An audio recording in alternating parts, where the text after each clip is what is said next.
तृणावर्त का राम नाम सत्य कर देंगे।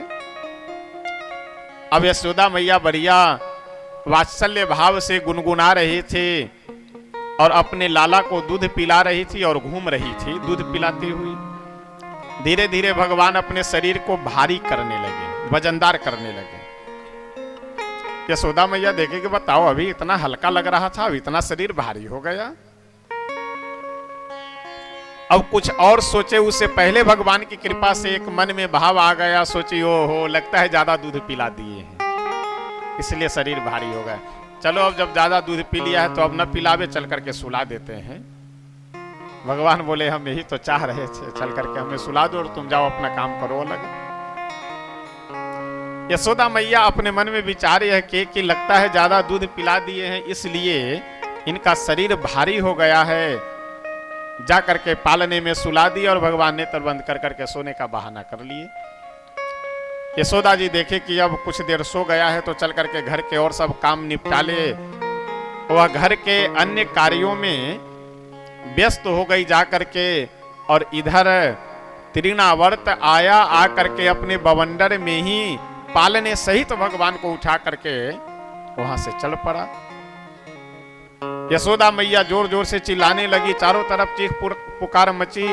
उधर तृणावर्त भगवान श्री श्याम सुंदर को उठा करके जैसे बाहर गया, उस बवंडर के बीच में स्वयं तृणावर्त भी था। प्रभु को पकड़ करके जैसे ऊपर उठा करके पटकना चाहा, सो प्रभु कूद करके गए और जाकर के गला पकड़ लिए जहां से श्वास की नली होती है, और पकड़ करके दबा दिए श्वास की नली, और ऊपर के श्वास ऊपर और नीचे के हवा नीचे, पूरा एकदम गला बंद, न ले पा रहा है श्वास, न श्वास छोड़ पा रहा है। और अपने शरीर को इतना भारी कर लिए, इतना भारी कर लिए कि तृणावर्त बोला कि ऐसा है, मन ही मन सोचने लगा कि कंस तो बोल रहा था कि ये छोटा सा बालक है, देखने में भी ये छोटा बालक लग रहा है, लेकिन शरीर के वजन इतना है कि लग रहा है जैसे कोई हम पहाड़ उठा लिए हुए हों। इतने में गला जोर से दबाए, श्वास उसकी अटकी और नीचे धराम से तृणावर्त गिरा। राम नाम सत्य। सभी ब्रजवासी गए, फिर सीढ़ी वगैरह लगा करके किसी तरह से प्रभु को नीचे उतार करके लेकर के आए।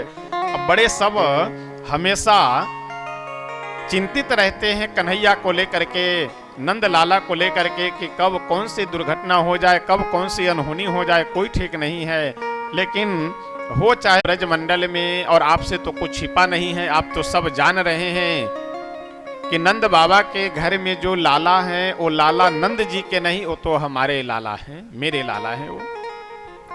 तो इसलिए आप मेरे कुल पुरोहित हैं, तो मेरी प्रार्थना है कि आप जाकर के उनका नामकरण